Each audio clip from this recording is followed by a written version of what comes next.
Hi everyone. Today we're going to read The Darkest Dark by Chris Hadfield.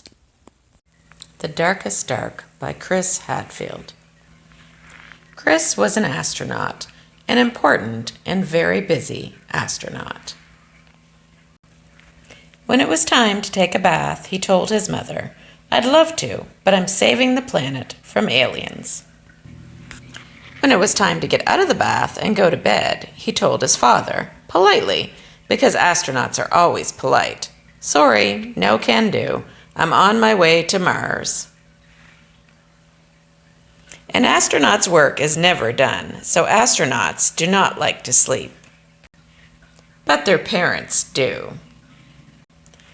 "You're a big boy now," said Chris's father. "You have to sleep in your own bed." And Chris tried. He really did. But his room was dark. Very, very dark. The kind of dark that attracts the worst kind of aliens.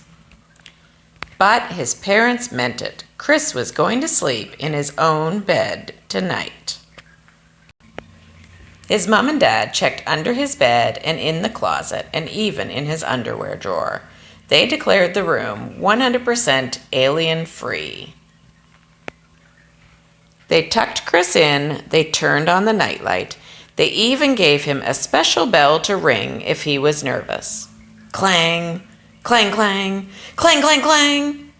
They took away the bell. And then his father said something that worried Chris even more than the dark did. "One more peep, young man, and I'm afraid we'll all be too tired to go next door tomorrow." But tomorrow would be a special day, a very special day. Chris had to go next door. His life pretty much depended on it. So Chris stayed in his own bed without a peep. It took a long time to fall asleep, but when he did, he had his favorite dream. He flew his spaceship all the way to the moon, and his flag says Chris and Albert, his dog. The next day seemed to last forever, but finally, when the moon was shining over the lake, and the summer wind was ruffling the leaves of the trees, Chris ran next door. The house was already full of people, all gathered around the TV, the only TV on the whole island.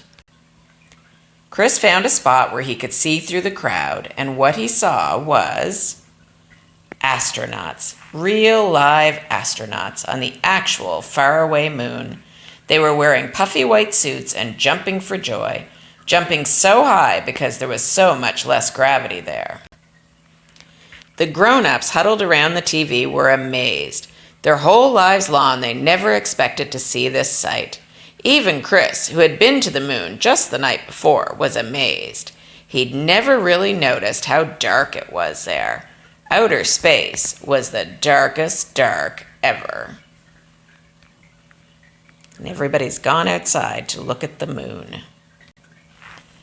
That night, Chris did a little experiment. He turned off all the lights in his room, even the nightlight.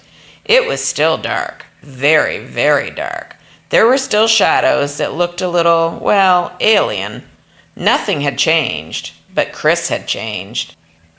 He'd seen that the darkness of the universe was so much bigger and deeper than the darkness in his room, but he was not afraid. He wanted to explore every corner of the night sky.